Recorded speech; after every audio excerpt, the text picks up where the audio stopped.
आप सभी का स्वागत है कैटलिस्ट एजुकेशन के इस यूट्यूब चैनल पर। और मैं हूं रोशन सिंह, आपका जीएस करो।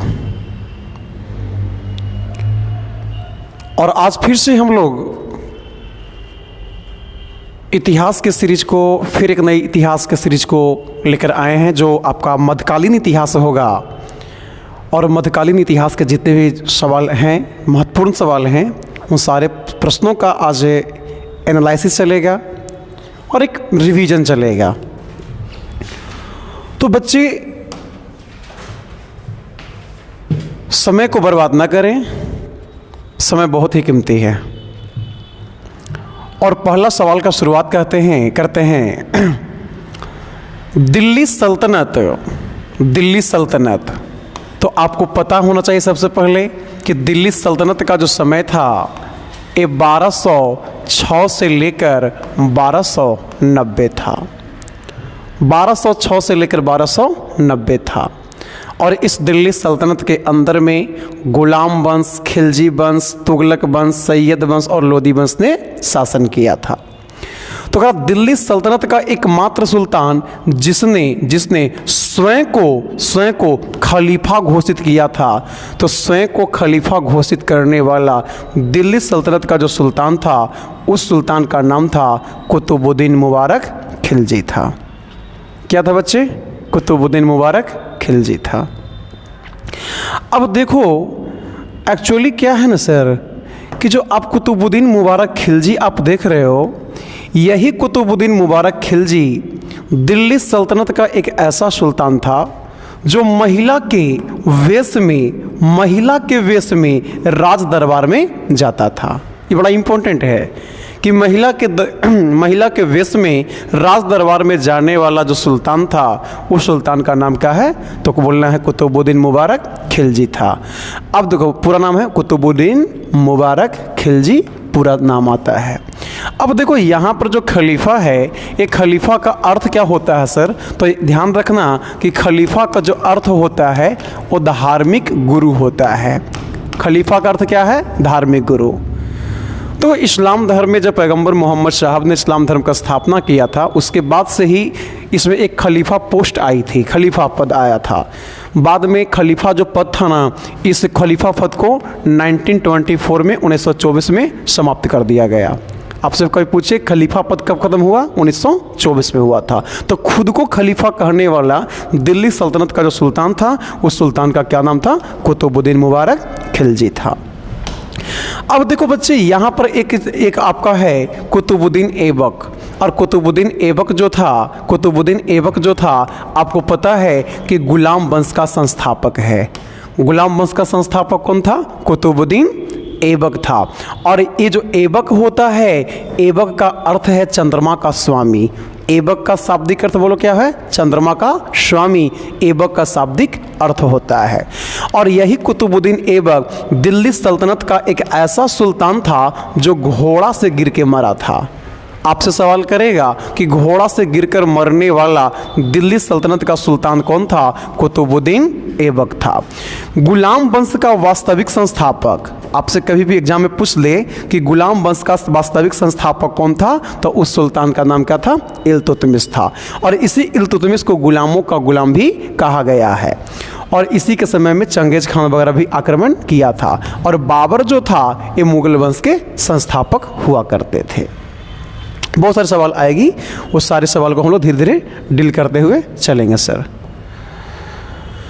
अगला सवाल आता है सर, बहुत अच्छा सवाल है। कहता है कि किस शासक ने घोड़ा दागने का प्रथा शुरू किया था? तो घोड़ा दागने का प्रथा शुरुआत करने वाला जो सुल्तान हुआ करता था, उस सुल्तान का नाम था अलाउद्दीन खिलजी। अलाउद्दीन खिलजी ने घोड़ा दागने का प्रथा लाया। सेना का हुलिया रखना और घोड़ा दागने का प्रथा कौन लाया? अलाउद्दीन खिलजी। एक्चुअली क्या है ना सर, कि घोड़ा को जो बढ़िया किस्म का बढ़िया वैरायटी का जो घोड़ा होता था ना, वो प्रशासन लोग क्या करता, सैन्य लोग क्या करता था, बेच देता था। तो वही राजकीय चिन्ह से अलाउद्दीन खिलजी ने अपने घोड़ा पर छाप छोड़ता था कि इस छाप का, इस निशान का जो घोड़ा होगा, अगर किसी भी राजा के पास या किसी व्यक्ति के पास पकड़ा जाएगा तो उसको उसे कठोर से कठोर दंड दिया जाएगा, कठोर से कठोर दंड दिया जाएगा। तो ये घोड़ा दागने का प्रथा कौन लाया था बाबू? तो उस शासक का नाम क्या है? अलाउद्दीन खिलजी। और यही अलाउद्दीन खिलजी ने बाजार नियंत्रण प्रणाली को भी लाया था। यहाँ पर एक शासक का नाम आता है बलबन, और बलबन जो था लौह एवं रक्त की नीति लाई थी। आपसे कई सवाल पूछे कि बताओ लौह एवं रक्त का नीति कौन लाया था? बलबन लाया था। अकबर मुगल वंश का शासक हुआ करता था, और जलालुद्दीन खिलजी था एक खिलजी वंश का संस्थापक था। आपसे पूछेगा कि खिलजी वंश का संस्थापक कौन था, तो उसका नाम आता है जलालुद्दीन खिलजी। और यही जलालुद्दीन खिलजी का हत्या इसके भतीजा ने कर दिया था, उसका नाम आता है अलाउद्दीन खिलजी आता है। क्या आता है बच्चे? अलाउद्दीन खिलजी। यानी कि 2 का अगर देखा जाए आंसर होगा तो answer D is the correct answer. अब देखो बच्चे क्या है ना कि अगला सवाल कहता है, बहुत अच्छा सवाल है सर, कि भारत में प्रथम तुर्क मस्जिद कौन है? तो भारत में जो प्रथम तुर्क मस्जिद है उसका नाम आता है कुब्बत उल इस्लाम मस्जिद। कुब्बत उल इस्लाम मस्जिद।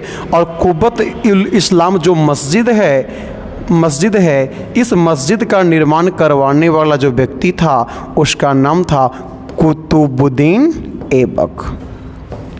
कुतुबुद्दीन ऐबक ने करवाया था।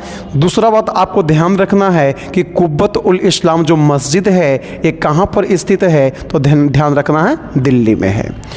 अगर कुतुब मीनार की बात करूं तो कुतुब मीनार में अगर आपसे पूछे कि कुतुब मीनार का नींव किसने रखा था, तो ध्यान रखना है कि कुतुब मीनार का जो नींव रखने वाला सुल्तान था उस सुल्तान का नाम था कुतुबुद्दीन ऐबक। दूसरा सवाल पूछेगा कि किस शासक ने कुतुब मीनार के निर्माण कार्य को पूरा करवाया था, तब उस शासक का नाम आ जाता है इल्तुतमिश आ जाता है। क्या आता है बच्चे? इल्तुतमिश आ जाता है। लेकिन अगर आपसे पूछे कि कुतुब मीनार में जो 5th फ्लोर है, 5वीं मंजिल है, उस 5वीं मंजिल का निर्माण कौन करवाया था, तब उस शासक का नाम आ जाता फिरोज शाह तुगलक। क्या था बच्चे? फिरोज शाह तुगलक आ जाता है। यहाँ पे 2.5 दिन का झोपड़ा, और इस 2.5 दिन के झोपड़ा जो है इसका भी निर्माण कुतुबुद्दीन ऐबक ने करवाया। कुतुब मीनार कहाँ पे है बच्चे? तो ध्यान रखना कुतुब मीनार दिल्ली में है। जामा मस्जिद की बात करूँ तो जामा मस्जिद भी कहाँ पे है? दिल्ली में है। लेकिन 2.5 दिन के झोपड़ा की बात करूँ ना तो 2.5 दिन का जो झोपड़ा है ना बच्चे ये अजमेर में पड़ता है। राजस्थान के अजमेर में 2.5 दिन का झोपड़ा एक मस्जिद है, और इस मस्जिद का निर्माण कुतुबुद्दीन ऐबक ने करवाया था। यानी कि अगर 2-3 का आंसर देखा जाए बच्चे ना तो D is the correct answer हो जाती है। ठीक है, तो अगला क्वेश्चन क्या कहता है? क्वेश्चन नंबर 4 की ओर से चलें तो अगला सवाल कहता है, बहुत अच्छा सवाल है कि अल्लाई दरवाज़ा का निर्माण कौन करवाया था? तो ध्यान रखना है कि अल्लाई दरवाज़ा का निर्माण अलाउद्दीन खिलजी ने करवाया। और हमेशा ध्यान रखना अल्लाई दरवाज़ा कहाँ है? दिल्ली में है। अल्लाई दरवाज़ा कहाँ पे बच्चे? दिल्ली में है। अगला सवाल क्या कहता है? हाँ, बहुत अच्छा सवाल है। भारतीय इतिहास में संगीत का संस्थापक किसे जाना गया है? तो ध्यान रखना है कि उस व्यक्ति का नाम था अमीर खुसरो। अब देखो बच्चे, एक्चुअली आपसे पूछेगा कि अमीर खुसरो जो था ये कवि का जीवन शुरुआत कब से किया था? तो ये जो रहना शुरू कर दिया था बलबन के शासनकाल से और रहा था गयासुद्दीन तुगलक तक। लेकिन सबसे इम्पोर्टेंट बात आपसे पूछेगा कि बताओ अमीर खुसरो किसका दरबारी कवि था? तो हमेशा ध्यान रखना है कि अमीर खुसरो अलाउद्दीन खिलजी का दरबारी कवि हुआ करता था। यही अमीर खुसरो जो है इसी को भारत में कव्वाली के शुरुआत करता माना गया है। भारत में तबला और सितार का खोज किया था। तबला और सितार का खोज भी कौन किया? अमीर खुसरो। भारत में खड़ी बोली का जनक किसे कहा गया? अमीर खुसरो। भारत का तोता किसको कहा गया? अमीर खुसरो। इन सभी बातों के लिए जो जाना जाता है बच्चे ना, वो किसको जाना गया है? अमीर खुसरो को जाना गया, अमीर खुसरो को। ठीक है। यही अमीर खुसरो के द्वारा लैला मजनू पुस्तक का अगर पहले का वीडियो देखिएगा ना आप इतिहास वाले सेक्शन में, तो ये सब प्रश्न करवा चुके हैं, ठीक है। तो ध्यान दूंगा बच्चा। अगला क्वेश्चन, अगला सवाल कहता है हिंदी भाषा के प्रथम महाकाव्य, हिंदी भाषा के प्रथम महाकाव्य पृथ्वीराज रासो के लेखक कौन है? तो पृथ्वीराज रासो का जो लेखक है बच्चे वो चंद्रबरदाई है। नाम क्या बच्चे? चंद्रबरदाई। चंद्रबरदाई ने पृथ्वीराज रासो पुस्तक का रचना किया था। और ये जो आप देख रहे हो ना, ये जो आप देख रहे हो पृथ्वीराज रासो, इस पृथ्वीराज रासो से क्या जानकारी मिला है? तो हमेशा ध्यान रखना कि तराइन का प्रथम और तराइन का दूसरा युद्ध, तराइन का प्रथम और तराइन के दूसरा युद्ध का जानकारी पृथ्वीराज रासो से मिलता है। क्योंकि चंद्रबरदाई जो थे ना, ये पृथ्वीराज चौहान के दरबारी कवि थे। आपसे कभी सवाल पूछे कि बताओ चंद्रबरदाई किसका दरबारी कवि थे, तो उसका आंसर हो जाता पृथ्वीराज चौहान। तराइन का प्रथम युद्ध हो चाहे तराइन का दूसरा युद्ध हो, ये आपका युद्ध हुआ था पृथ्वीराज चौहान, और पृथ्वीराज चौहान के अलावा हुआ था मोहम्मद गौरी। और पृथ्वीराज चौहान और मोहम्मद गौरी के बीच में जब तराइन का पहला युद्ध हुआ था, इस युद्ध में पृथ्वीराज चौहान का जीत हुआ था और मोहम्मद गौरी हार गया था। लेकिन जब तराइन का दूसरा युद्ध पृथ्वीराज चौहान और मोहम्मद गौरी के बीच में हुआ था, तो इस युद्ध में पृथ्वीराज चौहान हार गए थे और मोहम्मद गौरी जीत गया था। इसी युद्ध का जानकारी पृथ्वीराज रासो पुस्तक से मिलता है, जिसका लेखक चंद्रबरदाई हैं। और चंद्रबरदाई जो थे वो पृथ्वीराज चौहान के दरबारी कवि हुआ करते थे। बोलो क्लियर हो गया बच्चे? तो अगला सवाल क्या कहता है, ध्यान देंगे। निम्न में, अभी हमने चर्चा क्वेश्चन किया है, निम्न में गुलाम का गुलाम कहा गया है। तो गुलाम का जो गुलाम कहा गया है बच्चे ना, वो इल्तुतमिश को कहा गया है। किसको कहा गया? इल्तुतमिश को कहा गया। एक्चुअली क्यों कहा गया? तो एक बात ध्यान रखना है ना कि सबसे पहले मोहम्मद गौरी था, और मोहम्मद गौरी के बाद अगर देखा जाए तो कुतुबुद्दीन ऐबक था, और कुतुबुद्दीन ऐबक के बाद अगर देखा जाए ना तो उस शासक का नाम क्या है? इल्तुतमिश है। तो मोहम्मद गौरी का जो गुलाम हुआ करता था वो कुतुबुद्दीन ऐबक, और कुतुबुद्दीन ऐबक का गुलाम जो हुआ था इल्तुतमिश। इसलिए गुलाम का गुलाम तो गुलाम का गुलाम हो जाता है कौन? इल्तुतमिश हो जाता है। कुतुबुद्दीन ऐबक में पता है कि गुलाम वंश के संस्थापक है, बल्लबन है जो गुलाम वंश का ही शासक रहा था। अमीर खुसरो अलाउद्दीन खिलजी का दरबारी कवि हुआ करते थे। क्लियर हो गया? अगला सवाल क्या कहता है ना, अढ़ाई दिन का झोपड़ा। अभी मैंने चर्चा किया हूँ अढ़ाई दिन का झोपड़ा क्या है। तो अढ़ाई दिन का झोपड़ा क्या है बच्चे? मकबरा है। अढ़ाई दिन का झोपड़ा क्या है? मकबरा है। और आपको पता है कि इस अढ़ाई दिन के झोपड़ा का निर्माण कौन करवाया? तो कुतुबुद्दीन ऐबक ने करवाया। और कुतुबुद्दीन ऐबक ने इसका निर्माण कहाँ करवाया? तो उसका नाम हो जाता है अजमेर में करवाया। कहाँ पे करके बच्चे? अजमेर में करवाया था। क्लियर हो गया? अगला सवाल कहता है सर, अगला सवाल कहता है चंगेज खान। बड़ा अच्छा सवाल है। चंगेज खान का मूल नाम क्या था? तो इसका नाम जो था ये तेमुचिन था। क्या नाम था बच्चे? तेमुचिन। चंगेज खान का मूल नाम क्या था? तेमुचिन था। चंगेज खान जो था ये मंगोल आक्रमणकारी था। ध्यान रखना, चंगेज खान जो था ये मंगोल आक्रमणकारी था। और मंगोल आक्रमणकारी में भी ध्यान रखना है, ये प्रथम मंगोल आक्रमणकारी था। ये बड़ी इंपॉर्टेंट है। भारत पर आक्रमण करने वाला पहला मंगोल आक्रमणकारी कौन था? तो उसका नाम आता है चंगेज खान था। और चंगेज खान प्रथम मंगोल आक्रमणकारी था। और ये जो आक्रमण किया था ना, एक शासक के शासनकाल में किया था, और उस शासक का नाम है इल्तुतमिश। अगर आपसे कभी सवाल करे कि चंगेज खान का आक्रमण हुआ था, बताओ किस शासक के शासनकाल में, तो उस शासक का नाम आता है इल्तुतमिश ने किया था। ठीक है, इल्तुतमिश। अब देखो यहाँ पे बख्तियार काकी, यही बख्तियार काकी के स्मृति में, बख्तियार काकी के याद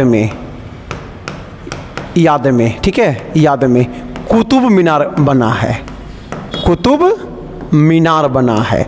आपसे कई सवाल करे कि कुतुब मीनार का निर्माण किसके स्मृति में, किसके याद में करवाया गया, तो उसका नाम है, पूरा नाम है कुतुबुद्दीन बख्तियार काकी। कुतुबुद्दीन बख्तियार काकी। ठीक है। अगला सवाल क्या कहता है बच्चे? अगला सवाल कहता है ना, कहता है कश्मीर का अकबर, कश्मीर का अकबर किसे कहा गया है? तो कहना है कि जैन उल आबदीन को, जैन उल आबदीन को कश्मीर का अकबर कहा गया है। अर्थात जैसे उत्तर भारत में अकबर अपना अच्छा कुछ कामों के लिए जाना गया था, उसी प्रकार जैन उल आबदीन को भी जाना गया था। जैसे अकबर जो था, ये अकबर ने सती प्रथा को रोकने का प्रयास किया था। सती प्रथा को रोकने के अलावा बाल विवाह पर भी प्रतिबंध लगाया था। तो इन ऐसे ही कश्मीर के अंदर में बाल विवाह को रोकने का प्रयास किया, सती प्रथा को रोकने का जो प्रयास किया था वो था जैन उल आबदीन। इसलिए जैन उल आबदीन को कश्मीर का अकबर कहा गया। कभी सवाल मिले कश्मीर का अकबर कौन है? जैन उल आबदीन है। कौन है बच्चे? जैन उल आबदीन है। अगला सवाल कहता है, सवाल अच्छा है, विजयनगर साम्राज्य की स्थापना कौन किया था? तो अब विजयनगर साम्राज्य का स्थापना किया था, ये दो भाई थे। ठीक है, ये दो भाई थे और इनका नाम था हरिहर और बुक्का, हरिहर और बुक्का। अब आपसे सवाल करेगा कि विजयनगर साम्राज्य जो है, इस विजयनगर साम्राज्य का स्थापना कब हुआ? तो कहना 1336 में। 1336 ईस्वी का समय था और 1336 ईस्वी में उत्तर भारत में एक शासक का शासनकाल था और उस शासक का नाम था मोहम्मद बिन तुगलक। और दिल्ली सल्तनत के अंदर में मोहम्मद बिन तुगलक का शासन था। उसी समय हरिहर और बुक्का के द्वारा एक साम्राज्य का स्थापना कर दिया गया, नाम है विजयनगर साम्राज्य। विजयनगर साम्राज्य का शाब्दिक अर्थ जीत का शहर है और इसे मध्यकालीन इतिहास और आधुनिक इतिहास के बीच का संक्रांति काल कहा गया है। पूरे मध्यकालीन भारत के इतिहास में एकमात्र हिंदू साम्राज्य, पूरे मध्यकालीन भारत के इतिहास में एकमात्र हिंदू साम्राज्य अगर कोई बचा था तो उस साम्राज्य का नाम था विजयनगर साम्राज्य। ये भी याद रखना कि विजयनगर साम्राज्य की राजधानी हम्पी था, हम्पी था। और यही हम्पी का पुराना नाम अगर पूछेगा तो इसी हम्पी का पुराना नाम जो था वो हस्तिनापुर था। क्या था बच्चे? हस्तिनापुर। आपसे पूछेगा कि हम्पी का प्राचीन नाम हस्तिनापुर। और हम्पी जो है एक नदी के किनारे मिलेगा और उस नदी का नाम है तुंगभद्रा नदी। आपसे कभी पूछे कि हम्पी जो मिला वो कौन नदी के किनारे? तुंगभद्रा नदी के किनारे मिला। और वर्तमान में किस राज्य में है? तो ये भी ध्यान रखना है कि वर्तमान समय का एक राज्य है कर्नाटक, और इसी कर्नाटक में हम्पी का खंडहर मिला जो विजयनगर साम्राज्य की राजधानी हुआ करती थी। अब बच्चे एक्चुअल में क्या है ना सर मामला, पूरी मामला को समझेंगे एक बार पूरी मामला को हम समझें कि विजयनगर साम्राज्य। तो ध्यान दो, पहले विजयनगर साम्राज्य के अंदर में 4 वंश आया था, जिसमें सबसे पहला जो वंश आया था उस वंश का नाम आता है संगम। ये छांटने के लिए आता है, निम्न में कौन विजयनगर साम्राज्य का वंश थे या निम्न में कौन विजयनगर साम्राज्य के वंश नहीं थे? तो संगम वंश आता है। संगम वंश के बाद अगर दूसरा नंबर पे मैं बात करूँ ना तो उस वंश का नाम आता है बच्चे क्या? शालू वंश आता है। शालू वंश के बाद अगर देखा जाए ना बच्चे तो एक वंश आ जाता है, उस वंश का नाम आता है तुल्लु वंश आ जाता है। और तुल्लु वंश के बाद अगर मैं बात करूं तो एक वंश का नाम और आ जाता है और उस वंश का नाम आता है बच्चे क्या? अरबिडू वंश आ जाता है। तो यहाँ पर विजयनगर साम्राज्य जो है काफ़ी लंबा सफ़र का वक्त तय किया था। लगभग मानो तो 1336 ईस्वी से लेकर 1650 ईस्वी तक जो शासन किया था वो विजयनगर साम्राज्य किया था। एक्चुअली में क्या अगर देखा जाए बच्चे, अगर एक्चुअली में देखा जाए तो यहाँ पर ये जो पूरा क्षेत्र है ये पूरा दिल्ली सल्तनत का क्षेत्र था, दिल्ली सल्तनत का क्षेत्र था। और दिल्ली सल्तनत के अगर नीचे में बात करूँ एवल भाग, तो इसी का नाम खान देश था। इसका नाम क्या था बच्चे? खान देश था। और इसके अलावा अगर मैं यहाँ पर अगर बात करूँ ना बच्चे, यहाँ पर यही आपका था बहमनी वंश था। अब नीचे अगर ये वाला पूरी पार्ट, अगर ये वाला पूरा पार्ट में बात करूँ ना, ये वाला ये पूरा आपका था विजयनगर साम्राज्य था। यानी सबसे दक्षिण भारत की मैं बात कर रहा हूँ, है ना। तो यहाँ पर अगर वंश की बात करूँ तो 4 वंश आते हैं बच्चे। कौन कौन आते हैं? संगम वंश आता है, शालू वंश आता है, तुल्लु वंश आता है और अरबिडू वंश आता है। ठीक है, ये चारों वंश को आप सिस्टमैटिक याद रखना। पहला कहना संगम वंश, फिर बोलो शालू वंश, फिर बोलो तुल्लु वंश, फिर बोलो अरबिडू वंश। क्लियर हो गया? अब देखो और इसमें कुछ है नहीं है, तो मैं नेक्स्ट करूँ क्वेश्चन। तो रिवीजन फास्ट होगा, बाकी तो पढ़ाया हुआ है, या जिसको क्लास करना है आप बिल्कुल जुड़ सकते हैं हमसे। अगला आता है लाख वक्श किसे कहा गया है? तो लाख वक्श जो कहा गया है उस शासक का नाम है कुतुबुद्दीन ऐबक। कुतुबुद्दीन ऐबक को लाख वक्श आता कहा गया है, और लाख वक्श का जो अर्थ होता है वो होता है लाखों का दान करने वाला। लाखों का दान करने वाला जो शाब्दिक अर्थ होता है वो किसका होता है? लाख वक्श का, जो किसको कहा गया? कुतुबुद्दीन ऐबक को कहा गया। इल्तुतमिश में आप सुन रहे हैं, ध्यान रखना, ये इल्तुतमिश जो था यही तुर्क ए चहलगानी पद को लाया था, है ना, तुर्क ए चहलगानी पद को लाया था। चांदी का टंका और तांबे के जित्तल को चलाया था। चंगेज खान ने इसके समय में आक्रमण किया था। इक्ता प्रथा का शुरुआत किया था। ये सब कौन किया था? तो इल्तुतमिश ने किया था। फिरोज शाह तुगलक जो है, फिरोज शाह तुगलक काफ़ी इंपॉर्टेंट है, और इसमें दो बात हमेशा याद रखो, भारत में सबसे ज़्यादा नहर निर्माण का प्रक्रिया लाने वाला सुल्तान फिरोज शाह तुगलक था। फिरोज शाह तुगलक दिल्ली सल्तनत का पहला सुल्तान था जिसने सिंचाई कर को लाया था, और कुतुब मीनार के 5वीं मंजिल का निर्माण कौन करवाया? फिरोज शाह तुगलक ने करवाया था। इतना ही नहीं, जौनपुर शहर का स्थापना करने वाला भी सुल्तान जो था वो फिरोज शाह तुगलक था। कहानी ऐसा अगर कहने लगूँ तो अनगिनत कहानी है, पन्नों भर जाएंगे, खत्म नहीं होगा। यहाँ पे कौन है? बलबन। और लौह एवं रक्त की नीति लाने वाला जो सुल्तान था उस सुल्तान का नाम था बलबन।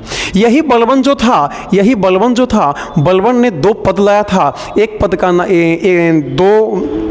एक इसको क्या कर सकते हैं, मैंने कि 2 एक किया था, सिजदा प्रथा लाया था। सिजदा प्रथा और पाबोश प्रथा।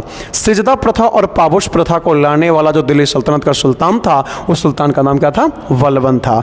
और सिजदा का अर्थ होता था झुककर प्रणाम करना, और सिजदा का अर्थ होता झुककर प्रणाम करना, और पाबोश का अर्थ होता था पैर चूमना। अरे दोनों का जो प्रथा लाने वाला दिल्ली सल्तनत का सुल्तान था उस सुल्तान का नाम क्या था? बलबन था। तो बच्चे फास्ट ट्रैक पर आपका रिवीजन हम करवाते चलूँगा, ठीक है।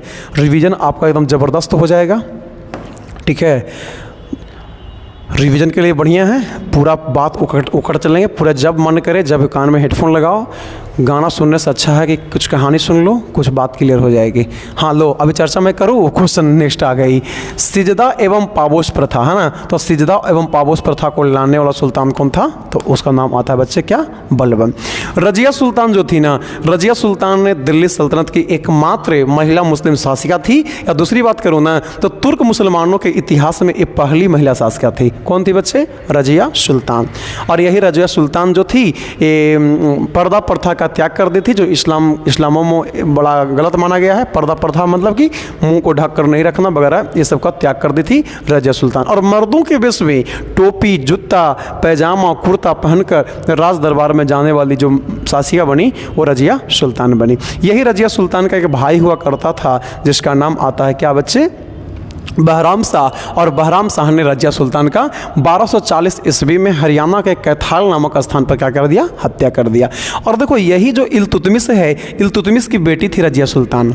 ये पूछता है इल्तुतमिश की पुत्री कौन थी? रजिया सुल्तान। रजिया सुल्तान किसकी पुत्री थी? इल्तुतमिश की पुत्री थी। खैर नेक्स्ट क्वेश्चन मैं करूँ तो अगला सवाल क्या कहता है बच्चे? तुतीय ए हिंद। बहुत अच्छा सवाल है ना। तुतीय हिंद अभी मैं किया था, तो भारत का तोता है ना। तुतीय ए हिंद किसे कहा गया है? तो कहना सर कि तुतीय ए हिंद जो कहा गया है ना, ये अमीर खुसरो को कहा गया। किसको कहा गया बच्चे?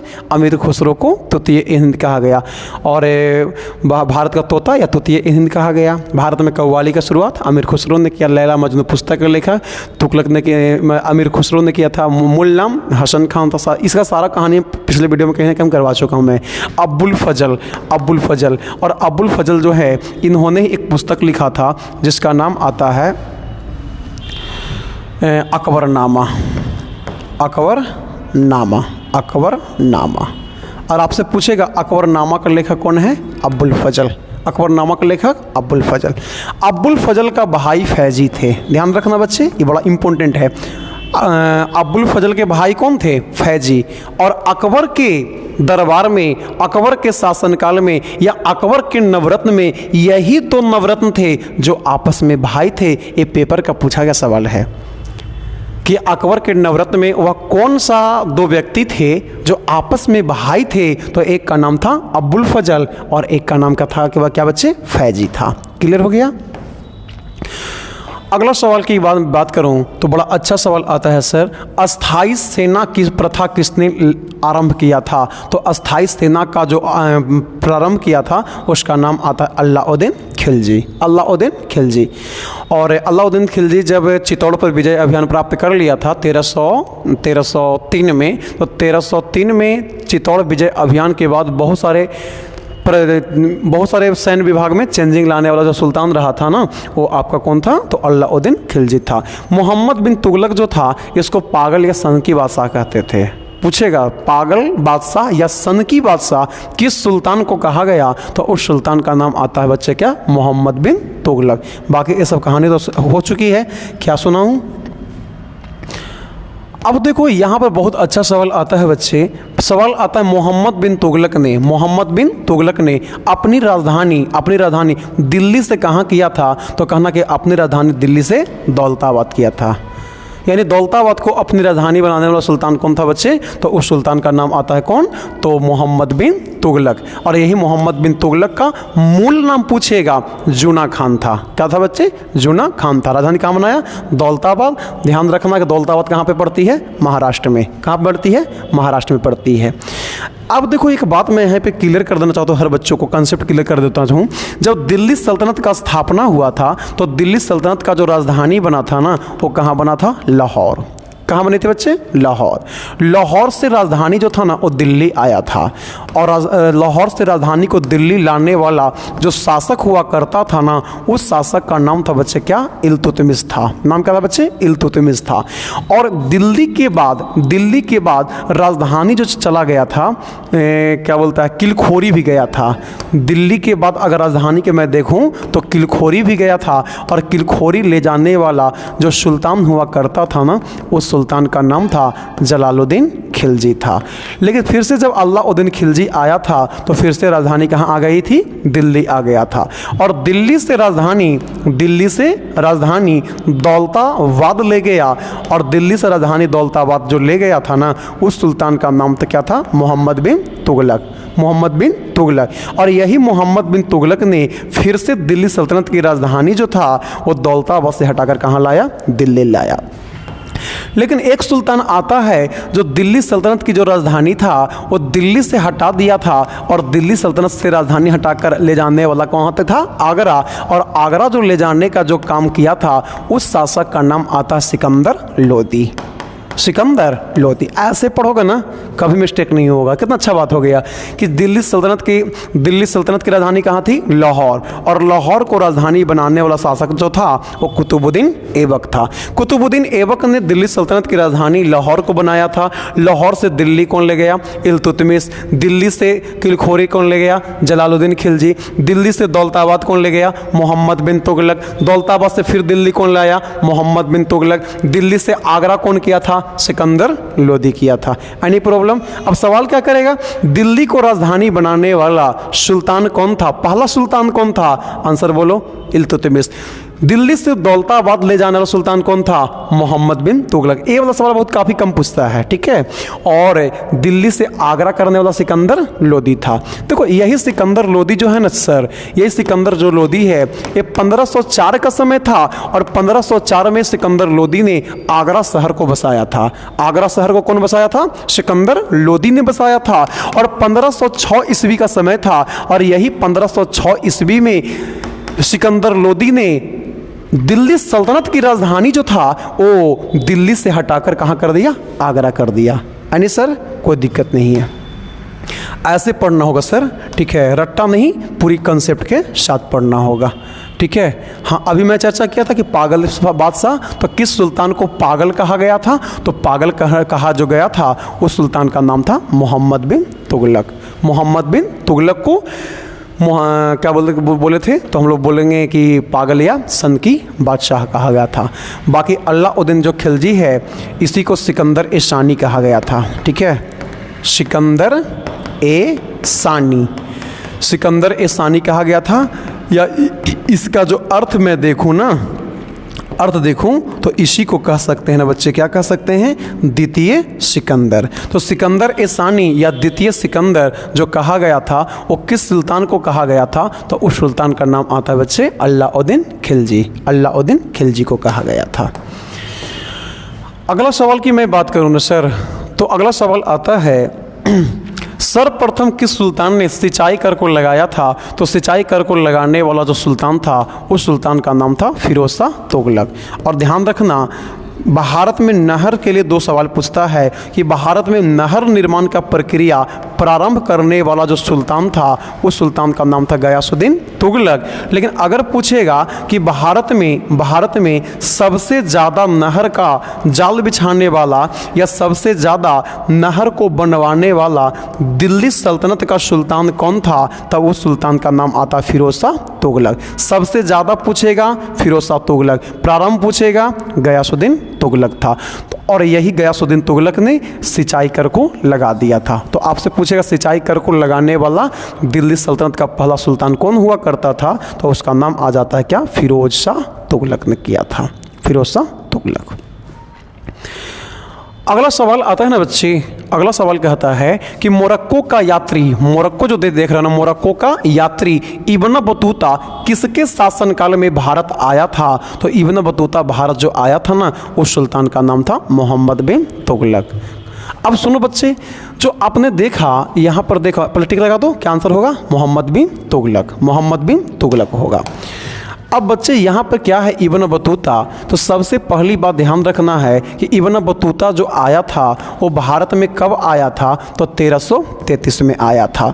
दूसरा बात आपसे पूछेगा बच्चे ना कि कहाँ से आया था, तो कहना कि अफ्रीका में एक देश पड़ता है और उस देश का नाम क्या है, मोरक्को। अफ्रीका में क्या है, मोरक्को, और यही मोरक्को से भारत आया था। तीसरा बात आपसे पूछेगा किसके शासनकाल में भारत आया था, तब उस शासक का नाम हो जाता है मोहम्मद बिन तुगलक। मोहम्मद बिन तुगलक के शासनकाल में इब्न बतूता का आगमन भारत हुआ था। और यही इब्न बतूता के द्वारा एक पुस्तक लिखा गया था और उस पुस्तक का नाम आता है बच्चे, बहुत इंपॉर्टेंट किताब आप मिलता है और उस किताब का नाम आता है किताब उल रहला। आपसे अगर सवाल करें कि किताब उल रहला पुस्तक का लेखक कौन सा सुल्तान हुआ करता था, तो उस सुल्तान का नाम क्या होता था, इब्न बतूता। पांचवा बात आपसे पूछता है कि जब इब्न बतूता भारत आया था तो मोहम्मद बिन तुगलक ने अपना यात्री बनाकर या अपना राजदूत बनाकर इब्न बतूता को किस देश में भेज दिया था, तो उस देश का नाम आता है बच्चे चीन आता है। तो इतना बातें आपका काफ़ी इम्पोर्टेंट है, ठीक है, ध्यान से सुनो। अगर नोट भी करना है तो आप फटाफट नोट करते चलना, ठीक है। अगला सवाल की मैं बात करूं सर, दिल्ली, हाँ क्वेश्चन क्या कर रहा है कि दिल्ली के किस सुल्तान ने अपनी आत्मकथा लिखा था, तो अपनी आत्मकथा को लिखने वाला जो सुल्तान था उस सुल्तान का नाम था फिरोज शाह तुगलक। क्या था बच्चे, फिरोज शाह तुगलक ने, यही एक सुल्तान था जिसने क्या किया था, आत्मकथा लिखा था।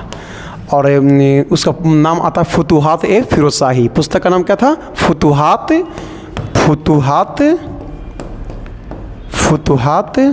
ए फिरोज शाही, फुतुहात ए फिरोज शाही। यही पुस्तक को लिखने वाला, अपनी आत्मकथा के रूप में लिखने वाला सुल्तान कौन था, तो उस सुल्तान का नाम था फिरोज शाह तुगलक था, ठीक है।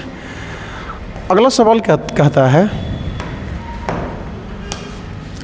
अगला सवाल कहता है सांकेतिक मुद्रा का प्रचलन, ठीक है, सांकेतिक मुद्रा का प्रचलन किस सुल्तान ने लाया था, तब उस सुल्तान का नाम क्या था, मोहम्मद बिन तुगलक। मोहम्मद बिन तुगलक ने सांकेतिक मुद्रा का प्रचलन लाया था। सांकेतिक मुद्रा का प्रचलन कौन लाया था बच्चे, तो उस सुल्तान का नाम होता है मोहम्मद बिन तुगलक। अब देखो मोहम्मद बिन तुगलक के लिए इतना बात कम से कम याद कर लो, जैसे पहला आपसे पूछे कि सांकेतिक मुद्रा का प्रचलन, सांकेतिक मुद्रा का प्रचलन। दूसरा आपसे पूछेगा ना बच्चे राजधानी परिवर्तन, राजधानी परिवर्तन, राजधानी परिवर्तन। राजधानी परिवर्तन के अलावा तीसरा बात आपसे पूछेगा ना दोआब क्षेत्र में कर वृद्धि, दोआब क्षेत्र में कर वृद्धि, दोआब क्षेत्र में कर वृद्धि। इसके अलावा चौथा नंबर पर आप ध्यान रखना कराचिल अभियान, कराचिल अभियान ध्यान रखना। और कराची अभियान के अलावा अगर 5 नंबर पर अगर देखा जाए तो आप एक और ध्यान रखना बच्चे ना, और वो ध्यान रखना खुरासान का अभियान, खुरासान का अभियान। ये सब जितने भी काम थे ये सारे कार्य को करवाने वाला दिल्ली सल्तनत का जो सुल्तान था उस सुल्तान का नाम था मोहम्मद बिन तुगलक। अब देखो मोहम्मद बिन जो तुगलक था, मोहम्मद बिन जो तुगलक था, इसी मोहम्मद बिन तुगलक के समय में एक शहर का स्थापना हुआ, एक साम्राज्य का स्थापना हुआ, और उस साम्राज्य का नाम था विजयनगर साम्राज्य। और दूसरा जो स्थापना हो जाता है ना बच्चे, उसका नाम आता है बहमनी वंश। अगर आपसे पूछेगा कि विजयनगर साम्राज्य का स्थापना, तो ऑलरेडी पढ़ा चुका हूँ कि 1336 में, और बहमनी वंश का स्थापना 1347 में हुआ था। तो मोहम्मद बिन तुगलक के समय में हुआ था। तो इतना काम कौन करवाया? मोहम्मद बिन तुगलक। अब देखो मोहम्मद बिन जो तुगलक था, मोहम्मद बिन तुगलक के समय में दिल्ली सल्तनत का सबसे ज़्यादा विस्तार हुआ था।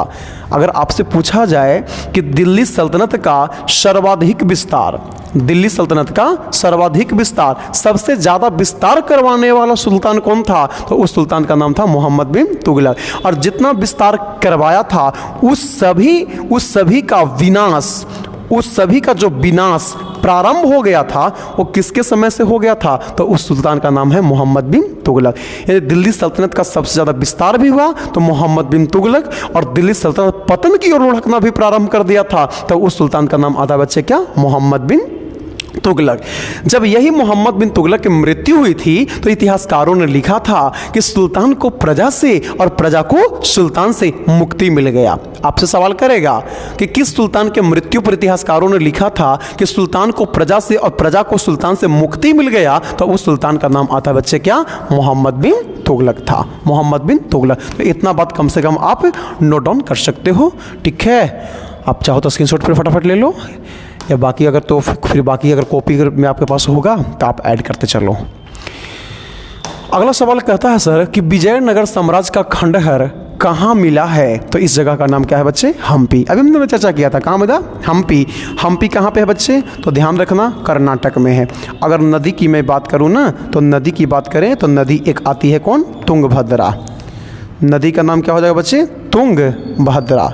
तुंगभद्रा ध्यान रखना, तुंगभद्रा जो नदी है ना, एक कृष्णा नदी के सहायक है, कृष्णा की सहायक नदी है कौन? तुंगभद्रा। यही हम्पी मिला, जिसका प्राचीनतम नाम हस्तिनापुर था, ठीक है। क्या था बच्चे? हस्तिनापुर था। अब देखो गुलबर्गा जो है यह बहमनी वंश का राजधानी था, ठीक है, बहमनी वंश की राजधानी। आपसे कभी भी एग्जाम में पूछ ले कि बहमनी वंश की राजधानी कहाँ थी, तो उसका आंसर होता है गुलबर्गा। तो 22 का आंसर क्या हो जाएगा बच्चे? सी इज द करेक्ट आंसर, ठीक है। अगला सवाल क्या कहता है? अगला सवाल कहता है कि बाबर ने अपनी आत्मकथा, ठीक है, अपनी आत्मकथा तुजुक ए बाबरी किस भाषा में लिखा था, तो उस भाषा का नाम हो जाता है बच्चे क्या? तुर्की, ठीक है। आंसर क्या हो जाएगा? तुर्की, यानी तुर्की भाषा में लिखा था, ठीक है, तुर्की भाषा में। अब देखो इस तुर्की को दो चीज़ याद रखना।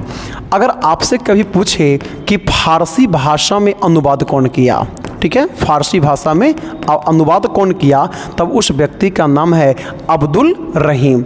अब्दुल रहीम खान एक खाना ने तुर्की से फारसी में किया था। और एक आपसे पूछ सकता है कि अंग्रेजी में कौन किया था, तो कोई बताओ कि जब बाबरनामा का अंग्रेजी अनुवाद कौन किया था, तो उस व्यक्ति का नाम आ जाता है बेबरीज। एक व्यक्ति है बच्चे और उस व्यक्ति का नाम क्या है? बेबरीज। तो बेबरीज के द्वारा अंग्रेजी में और अब्दुल रहीम के द्वारा फारसी भाषा में अनुवाद किया गया। लेकिन बाबर ने जो लिखा था, ठीक है, लेकिन बच्चे क्या है ना कि जो बाबर ने लिखा था ये कौन भाषा में लिखा था? तुर्की में लिखा था। और यही बाबरनामा, ठीक है, ये तो अब तुजुक ए बाबरी आप देख रहे हो ना, ये तुजुक ए बाबरी देख रहे हो ना, यही तुजुक ए बाबरी को एक और नाम से जाना गया और इसका नाम है बाबरनामा। और इसी बाबरनामा पुस्तक में एक व्यक्ति का, एक शासक का उल्लेख किया गया है और उस शासक का नाम आता है कृष्णदेव राय। ये बड़ा इंपॉर्टेंट है, आपसे पूछ देगा कि बाबर ने अपनी पुस्तक तुजुक ए बाबरी अर्थात बाबरनामा में भारत के किस शासक का चर्चा किया है, तो उस शासक का नाम आता है बच्चे क्या, तो बोलना कृष्णदेव राय। और हमेशा ध्यान रखना कि कृष्णदेव राय जो थे किस वंश के शासक थे, तो उसके इनका जो वंश हुआ करता था ना, इनके वंश का नाम क्या था, तुल्लु वंश। नाम क्या बच्चे, तुल्लु वंश। और ध्यान रखना यही कृष्णदेव राय का एक दरबारी कवि हुआ करते थे और इनके दरबारी कवि का नाम था तेनालीराम। तेनालीराम। आपसे कहीं पूछे कि तेनालीराम किसके दरबार में रहते थे, कृष्णदेव राय। आंध्र भोज किसे कहा गया, तो कृष्णदेव राय को कहा गया। अभिनव भोज किसको कहा गया, तो कृष्णदेव राय को कहा गया। विद्या प्रेमी किसको कहा गया, कृष्णदेव राय को कहा गया। देखो एक्चुअली यहाँ पे कुछ बातें हम अभी और कर दें तो बहुत अच्छा हो जाएगा, मस्त हो जाएगा। जैसे अभी हमने चर्चा किसके बारे में कर रहे हूँ, तो कृष्णदेव राय। तो आपको याद रखना होगा कि कृष्णदेव राय जो है ना, इन्हीं को आंध्र भोज कहा गया, आंध्र भोज कहा गया। और क्या कहा गया, तो कहना है कि विद्या प्रेमी कहा गया। और क्या कहा गया, तो कहना है अभिनव भोज कहा गया, अभिनव भोज कहा गया। और क्या कहा गया, तो हमेशा ध्यान रखना तेलुगु साहित्य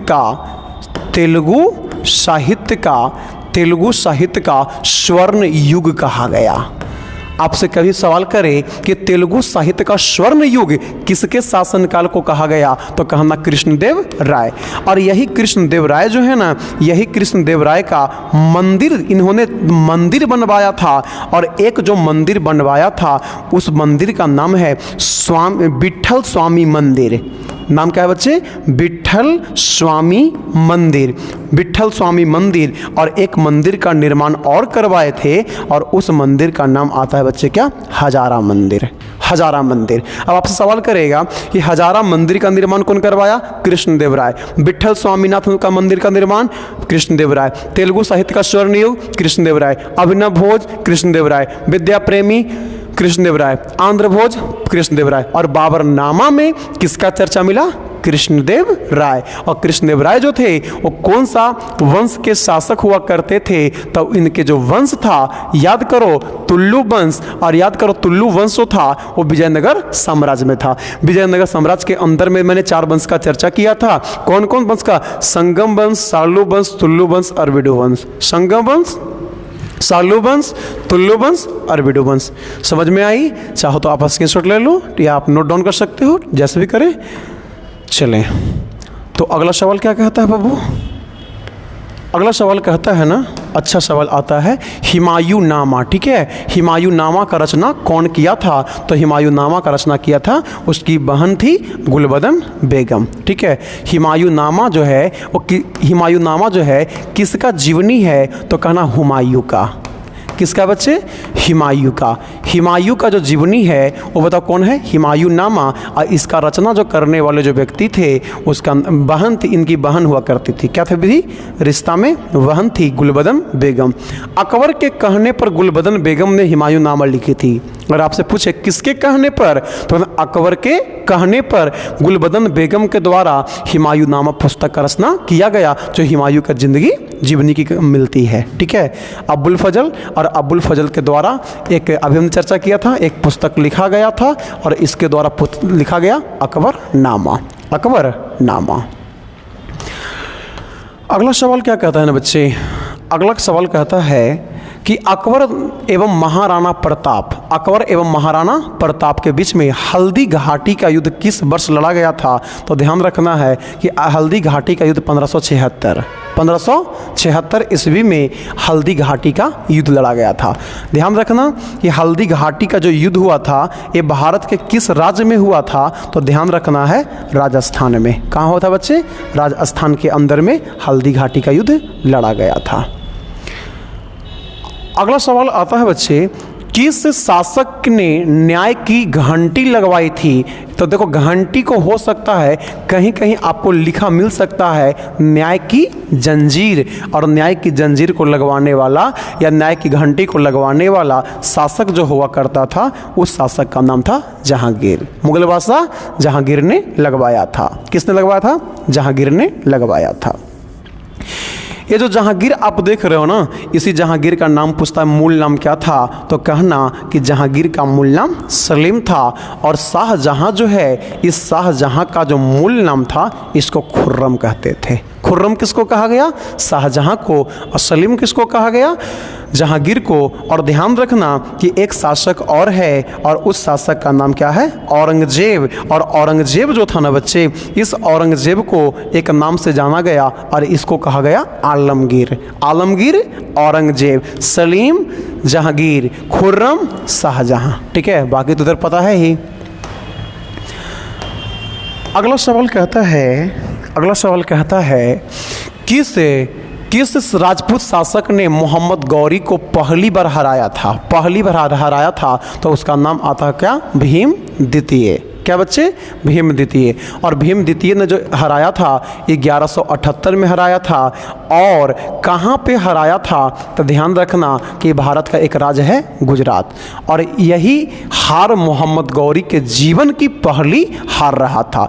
जयचंद है, तो जयचंद के साथ 1194, ठीक है, 1194 में एक युद्ध लड़ा गया था और उस युद्ध का नाम था चंदावर का युद्ध।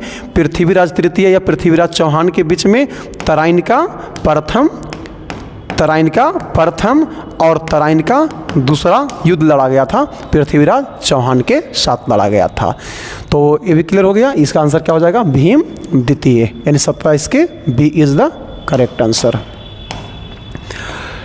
अगला सवाल कहता है दिल्ली का वह सुल्तान कौन था जिसकी मौत पोलो खेलते समय हुआ? तो पोलो या चौगान खेलते समय जो मृत्यु हुआ था, उस शासक का नाम था कुतुबुद्दीन ऐबक। नाम क्या बच्चे? कुतुबुद्दीन ऐबक जो था, इसका मृत्यु हुआ था। कुतुबुद्दीन ऐबक का मकबरा पूछेगा कि कुतुबुद्दीन ऐबक का मकबरा कहाँ पे है, तो उसका नाम आता है बच्चे क्या? लाहौर। ठीक है, कहाँ है? लाहौर। गयासुद्दीन तुगलक और जीएसटी एक ही व्यक्ति है बाबू। ठीक है, गयासुद्दीन तुगलक। और ध्यान रखना कि गयासुद्दीन तुगलक जो था ना, दीवार से चपकर मरा था। दीवार से चप के मरने वाला सुल्तान कौन था? गयासुद्दीन तुगलक। एक्चुअली क्या था ना कि गयासुद्दीन तुगलक का बेटा हुआ करता था जिसका नाम था सनकी या पागल बादशाह मोहम्मद बिन तुगलक। मोहम्मद बिन तुगलक गयासुद्दीन तुगलक का पुत्र था। गयासुद्दीन तुगलक को पता चला कि हमारा पुत्र मोहम्मद बिन तुगलक जो है निजामुद्दीन औलिया का शिष्य बन चुका है, और निजामुद्दीन औलिया मोहम्मद बिन तुगलक को राजा बनने के लिए भविष्यवाणी कर रहा था। उसी समय गयासुद्दीन तुगलक ने निजामुद्दीन औलिया को जान से मारने की धमकी दिया, जिस पर निजामुद्दीन औलिया का पलटवार रहा था। हुनुज दिल्ली दूरस्थ है, दिल्ली अभी दूर है। और गयासुद्दीन तुगलक बंगाल विजय अभियान पर चला गया था, और बंगाल विजय अभियान से जब गयासुद्दीन तुगलक लौट रहा था तो मोहम्मद बिन तुगलक ने लकड़ी का भवन बनवाया था। और उसी लकड़ी के भवन में प्रवेश करते समय गयासुद्दीन तुगलक लकड़ी के भवन में जब गयासुद्दीन तुगलक प्रवेश कर रहा था तो पूरा महल उलट गया और गयासुद्दीन तुगलक की मौत हो गई। मोहम्मद बिन तुगलक के शासनकाल में इब्न बतूता आया था, और इब्न बतूता ने अपनी पुस्तक किताब उल रहला में लिखा है कि गयासुद्दीन तुगलक का हत्या मोहम्मद बिन तुगलक ने एक साजिश के तहत कर दिया। आपसे पूछेगा कि गयासुद्दीन तुगलक का हत्या मोहम्मद बिन तुगलक ने एक साजिश के तहत कर दिया, किसका कथन रहा था? तो उसका नाम आता है क्या? Ibn Battuta. और इब्न बतूता की पुस्तक किताब उल रहला में इस बात का वर्णन किया गया है। बोलो क्लियर होगा बच्चे? तो अगला सवाल क्या कहता है?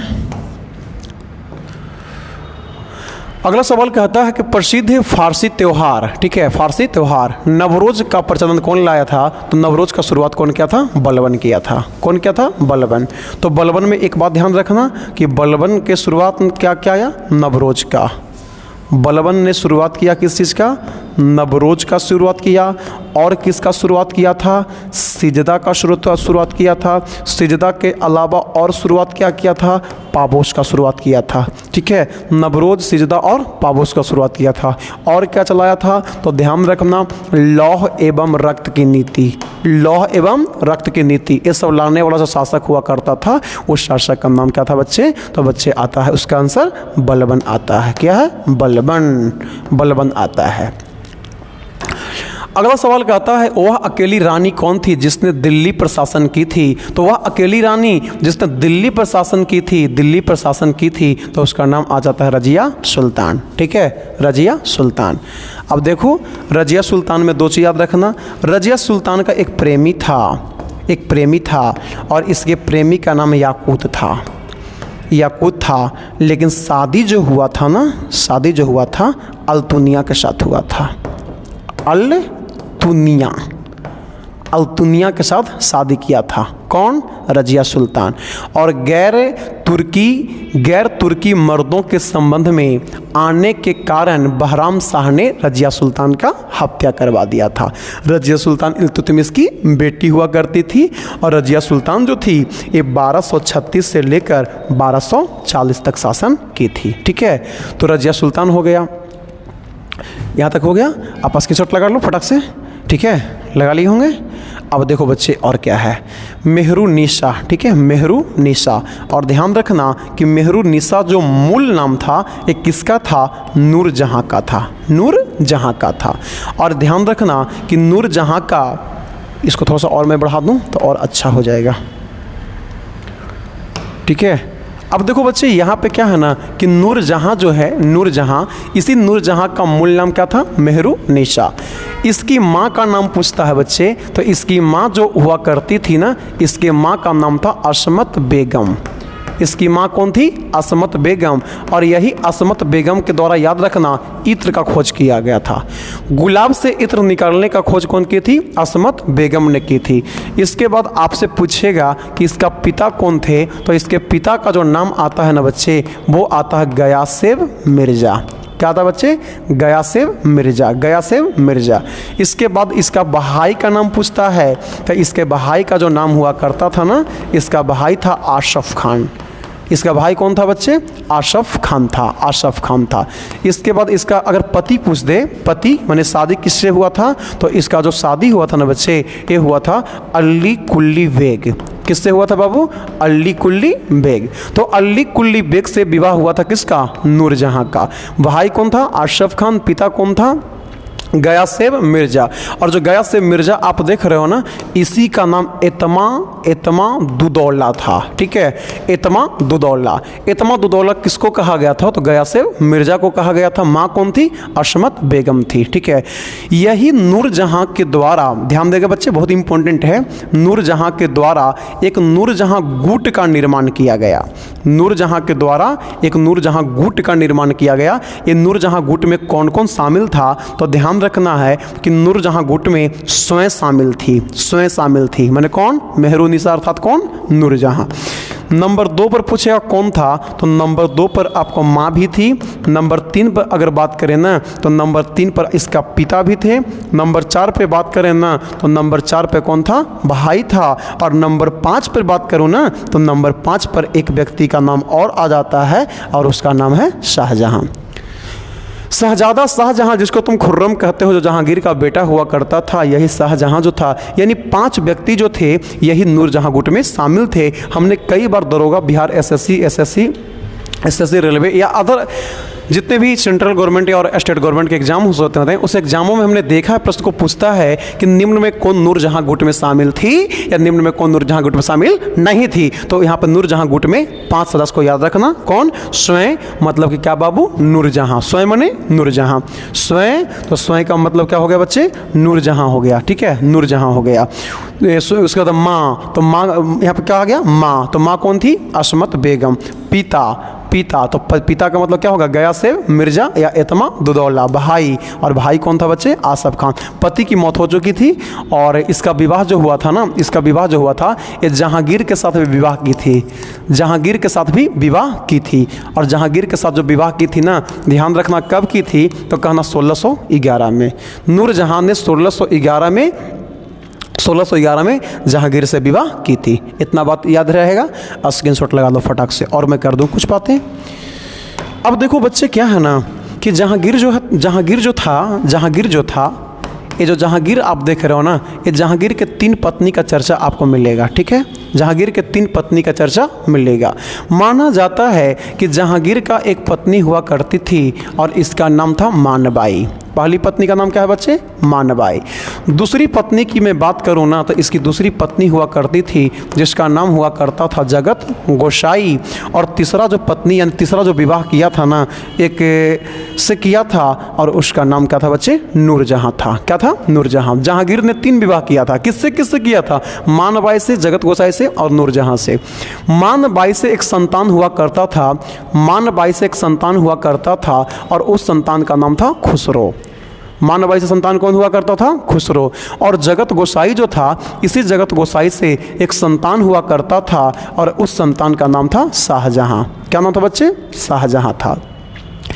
और यही खुसरो जो था, जब इसकी माँ कौन थी? मानबाई। देखो जहांगीर जो था ना एक नंबर का शराबी व्यक्ति था, ये सब ध्यान रखना। जहांगीर जो था एक नंबर का शराबी था, बहुत दारू पीता था और इसके शराब की आदतों की वजह से मानबाई जो थी सुसाइड कर ली थी, आत्महत्या कर ली। तब इसका जो इससे संतान खुसरो था वो जहांगीर के विरुद्ध में विद्रोह कर दिया कि भैया माँ तो मर गई, तुम शादी करोगे क्या करो हमको नहीं पता, मेरा हिस्सा बट्टा बांट दो। और खुसरो ने विद्रोह जो किया था तो उसी को कहा गया खुसरो का विद्रोह। खुसरो का विद्रोह। और ध्यान रखना कि खुसरो का जो विद्रोह हुआ था ये सन 1606 में हुआ था।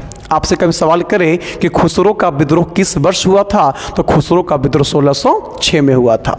अब देखो जो खुसरो का विद्रोह हुआ था इस विद्रोह में कौन कौन साथ दिया था? तो खुसरो का साथ दिया था तो खुसरो का एक मामू ने साथ दिया था और इनके जो मामू हुआ करते थे मामू का नाम था मान सिंह। मामू का नाम बोलो? मान सिंह, जो अकबर के नवरत्न भी हुआ करते थे। ठीक है। इस विद्रोह में और कौन दिया था? तो ध्यान रखना है कि सिख धर्म के 5वां गुरु ने दिया था और सिख धर्म के जो 5वां गुरु थे उनका नाम था अर्जुन देव। और सिख धर्म के 5वां गुरु अर्जुन देव ने भी विद्रोह में साथ दिया था। और कौन साथ दिया था? तो क्या बोलता है खुसरो का ससुर हुआ करते थे और खुसरो का ससुर हुआ करते थे जिसका नाम हुआ करता था मिर्जा अजीज कोका।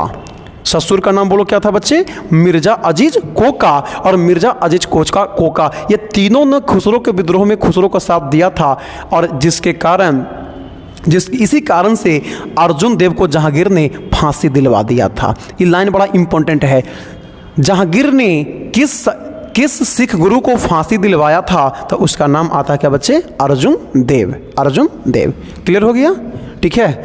ऐसा रिवीजन करोगे ना यार तब जाके कुछ बात बनने वाली है। खाली एक क्वेश्चन ऑब्जेक्टिव रटोगे ना कुछ होने वाला बेटा नहीं है, कुछ नहीं होगा। फिर वही कहोगे कि मैं भी तैयारी करता था कहाँ कुछ हुआ। ठीक है। ध्यान रखना ये चांद बीबी कहाँ की शासिका थी? ठीक है। चांद बीबी में आपको ध्यान रखना चांद बीबी कहाँ की शासिका थी? तो ध्यान रखना है बच्चे अहमदनगर की शासिका हुआ करती थी। कौन बच्चे? चांद बीबी। रजिया सुल्तान जो हुआ करती थी रजिया सुल्तान, तो रजिया सुल्तान आपका सल्तनत काल की थी। कहाँ की थी बाबू? सल्तनत काल की थी। ठीक है। वह अकेली रानी कौन थी जिसने दिल्ली के सिंहासन पर शासन की थी? तो आंसर रजिया सुल्तान ही होता है। मेहरुनिसा की बात आई तो इतनी बात उकड़ दी है पकड़ के। रिवीजन के लिए बच्चों के लिए मैं बहुत अच्छा काम करूँगा। ठीक है। जो बच्चे जिसको लगता है कि पढ़ा हुआ बात है रिवीजन हो जाए तो सारे प्रश्न को देखो यार। रिवीजन का मतलब ना कि जब मैं 50 क्वेश्चन करवाऊँ तो कम से कम 500 क्वेश्चन टूटना चाहिए, बर्बाद होना चाहिए। ये नहीं कि आया टिक मारा चला गया तो फिर मज़ा कहाँ है यार। जब मेरे साथ जुड़ोगे तो कुछ बिल्कुल हट कर दूंगा। ठीक है। बहुत अच्छा सवाल है यार, मस्त है क्वेश्चन मस्त है। मल्लिक काफूर। ठीक है। मल्लिक काफूर जो था वो किसके समय में था? तो कहना मल्लिक काफूर जो था अलाउद्दीन खिलजी के समय में था। ठीक है। मल्लिक काफूर। देखो बच्चे क्या है ना कि मल्लिक काफूर जो है ना मल्लिक काफूर है तो ध्यान रखना कि मल्लिक काफूर जो था ये वास्तव में हिजड़ा था। मल्लिक काफूर जो था ना ये वास्तव में हिजड़ा था। पहला ध्यान रखना। और इसको 1000 दिनार में खरीदा गया था। 1000 दिनार में खरीदा गया था। 1000 दिनार में खरीदा गया था। अब बच्चे कहेगा दिनार क्या है? तो गुप्त काल में जो सोना का सिक्का चलता था ना उसी को दिनार कहते थे। तो 1000 दिनार में खरीदा गया था। और 1000 दिनार में खरीदे जाने के कारण गौर फरमाइएगा बच्चे 1000 दिनार में खरीदे जाने के कारण इसी को एक नाम से जाना गया और इसी को 1000 दिनारी कहा गया था। क्या बोला गया बच्चे? 1000 दिनारी। तो आपसे पूछे 1000 दिनारी किसको कहा गया था? तो मल्लिक काफूर को कहा गया था। क्यों कहा गया था? तो कहा 1000 दिनार में खरीदा गया था।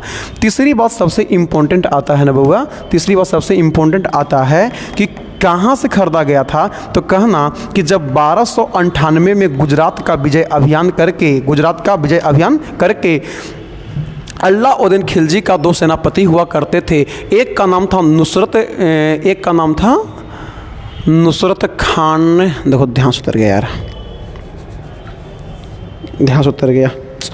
तो अलाउद्दीन खिलजी का दो सेना हुआ था, हाँ, उल्गू खान और नुसरत खान, ठीक है। एक सेनापति उल्गू खान थे और एक बोलो नुसरत खान थे। और ये दोनों जब गुजरात विजय अभियान 1298 में करके लौट रहे थे, उसी लौटने के क्रम में मल्लिक काफूर को 1000 दिनार में खरीदा था। और यही मल्लिक काफूर जो रहा था बच्चे, मल्लिक काफूर जो रहा था वो दक्षिण विजय में काफ़ी अच्छा योगदान दिया था। दक्षिण भारत का जो विजय चला था, तो दक्षिण अलाउद्दीन खिलजी के द्वारा जो दक्षिण भारत का विजय अभियान चला था, उसमें मल्लिक काफूर का बहुत अच्छा योगदान रहा था, ठीक है। अगला सवाल कहता है ना बउआ, अगला सवाल कहता है, बहुत अच्छा सवाल है कि बाजार, देखो इशारा में सवाल पूछ दिया सर, ठीक है। बाजार नियंत्रण प्रणाली को कब लाया गया? तो सबसे पहले आप जानो कि बाजार नियंत्रण प्रणाली को कौन लाया था? तो दिल्ली सल्तनत का सुल्तान हुआ करता था अलाउद्दीन खिलजी, और अलाउद्दीन खिलजी के द्वारा बाजार नियंत्रण प्रणाली को लाया गया था। कब लाया गया था? तो याद रखना, चित्तौड़ विजय के बाद। याद कर लो यहाँ पे चित्तौड़ विजय अभियान कब हुआ था? तो कहना चित्तौड़ विजय अभियान 1303 में हुआ था। मालवा विजय अभियान कब हुआ था? तो 1305 में हुआ था। गुजरात विजय अभियान कब हुआ था? तो कहना 1298 में हुआ था। और देवगिरी पर कब हुआ था? तो कहना कि 1306 में हुआ था, 1306 में हुआ था। ऐसे पढ़ोगे यार, ठीक है। जितना तुमको सुटेबल तुम्हारा एनालिसिस कर देंगे, जितना तुमको बता देंगे ना, पूरा मार्केट में पूरा यूट्यूब खंगाल लेना कि इतना फास्ट ट्रैक पर कितना पूरी कहानी कोई उकटता है या नहीं। एक टीचर का उकट देना, एक भी नहीं तुमको मिलेगा ना, जो बस एक क्वेश्चन तुमको आएगा, आराम से देखेगा, ओकरो में रखले रहेगा, बस मेरे पास कुछ नहीं है, आता हूँ रगड़ के चल जाता हूँ। इतना बात तुमको याद रखना पड़ेगा, ठीक है। तो ये भी डेटा आपका सर आपका बिल्कुल क्लियर हो गया। तड़वा लगता है, फंस गया रे बाबा। चलो तो शुरुआत करें बच्चे, आगे नेक्स्ट क्वेश्चन। अगला कहता है बउआ, अगला सवाल कहता है मोहम्मद बिन तुगलक निपुण था, माने किसमें माहिर था, ठीक है। निपुण का मतलब माहिर था। तो ये जो माहिर हुआ करता था बच्चे, ये किसमें हुआ करता था? तो कहना दर्शन में। किसमें था? दर्शन में काफ़ी माहिर हुआ करता था। अगला सवाल कहता है सर कि लोदी वंश का, ठीक है, बड़ा सुंदर सवाल है, लोदी वंश का अंतिम शासक कौन था? तो कहना कि लोदी वंश का जो अंतिम शासक हुआ करता था इब्राहिम लोदी था, ठीक है। बहलोल लोदी जो था ये 1451 से, ठीक है, 1451 से 1486 तक शासन किया था। इसके बाद इसका बेटा आता दौलत खान लोदी नहीं है, सिकंदर लोदी। और सिकंदर लोदी जो शासन किया था ना, ये 1487 से लेकर 1517 तक शासन किया था। इसके बाद आपका हो जाएगा इब्राहिम लोदी, और इब्राहिम लोदी 1517 से लेकर 1526 तक शासन किया था, 1526 तक शासन किया था। और यही इब्राहिम लोदी वंश का अंतिम शासक था, और बाबर ने यही इब्राहिम लोदी का हत्या किया था। इब्राहिम लोदी पूरे दिल्ली सल्तनत का एकमात्र सुल्तान था जो युद्ध के मैदान में मारा गया था। आपसे सवाल कभी करे कि युद्ध के मैदान में मारे जाने वाला दिल्ली सल्तनत का एकमात्र सुल्तान कौन था?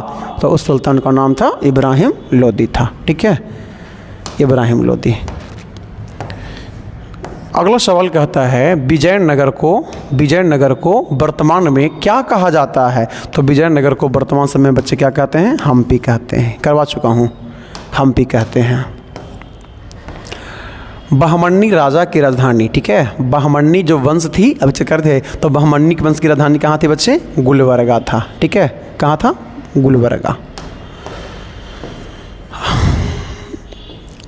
प्रसिद्ध मुस्लिम शासिका किस राज्य से संबंधित थी? तो यहाँ पर नाम नहीं आया है यार, नाम नहीं आया है। प्रसिद्ध मुस्लिम शासिका यहाँ पे एक नाम आता है, छूट गया है, चांद बीबी। ठीक है, चांद बीबी, चांद बीबी। ठीक है, तब आंसर हो जाएगा अहमदनगर। ठीक है, कहाँ से? अहमदनगर। चांद बीबी वहाँ पर जोड़ दीजिएगा। ठीक है, चांद बीबी होगा, चांद बीबी छूट गया है। खानवा। ठीक है, खानवा के युद्ध में बाबर द्वारा पराजित किया जाने वाला राजपूत शासक कौन हुआ करता था? तो बच्चे पहले बात को समझो, जो समझाना चाह रहा हूँ। तो अंतिम क्वेश्चन लगता है ना। हाँ, तो बच्चे सबसे पहले देखो, सबसे पहले बाबर ने युद्ध किया था ना, उस युद्ध का नाम था पानीपत का प्रथम युद्ध। पानीपत के प्रथम युद्ध के बाद जो किया था ना बच्चे, उसका नाम था खानवा का युद्ध। खानवा के युद्ध के बाद जो किया था ना, उस युद्ध का नाम था चंदेरी का युद्ध। और चंदेरी के युद्ध के बाद जो अगला युद्ध किया था ना बच्चे, उस युद्ध का नाम आता है घाघरा का युद्ध किया था। पानीपत का प्रथम युद्ध 1526 में किया था, खानवा का युद्ध 1527 में किया था, चंदेरी का युद्ध 1528 में किया था, और घाघरा का जो युद्ध किया था ना बच्चे, ये 1529 में किया था। और याद रखना कि जितना भी युद्ध लड़ा गया था, इस सारे युद्ध में जो विजय होने वाला शासक हुआ करता था ना, उस शासक का नाम बोलो क्या था बच्चे? बाबर। अब देखो क्या है ना बच्चे, एक्चुअली मामला क्या है ना सर, कि सवाल आती है कि पानीपत का प्रथम युद्ध किसके साथ हुआ था? तो ध्यान रखना है कि पानीपत का प्रथम युद्ध जो हुआ था, इब्राहिम लोदी के साथ हुआ था। खानवा का युद्ध जो हुआ था, ये किसके साथ हुआ था? तो खानवा का जो युद्ध हुआ था, उस शासक का नाम आता है राणा सांगा के साथ हुआ था, राणा सांगा के साथ हुआ था। चंदेरी का जो युद्ध हुआ था, ये किसके साथ हुआ था? तो चंदेरी का जो युद्ध हुआ था, ये मेदिनी राय के साथ हुआ था, मेदिनी राय के साथ हुआ था। और घाघरा का जो युद्ध हुआ था, ये किसके साथ हुआ था? तो कहना है कि घाघरा का जो युद्ध हुआ था बच्चे ना, ये अफ़गान के साथ हुआ था, अफ़गान के साथ हुआ था। अब कह रहा है कि पानीपत का प्रथम युद्ध, तो कहना बाबर और इब्राहिम लोदी। खानवा का युद्ध तो बाबर और राणा सांगा। चंदेरी का युद्ध बाबर और मेदिनी राय। और घाघरा का युद्ध बाबर और अफ़गान।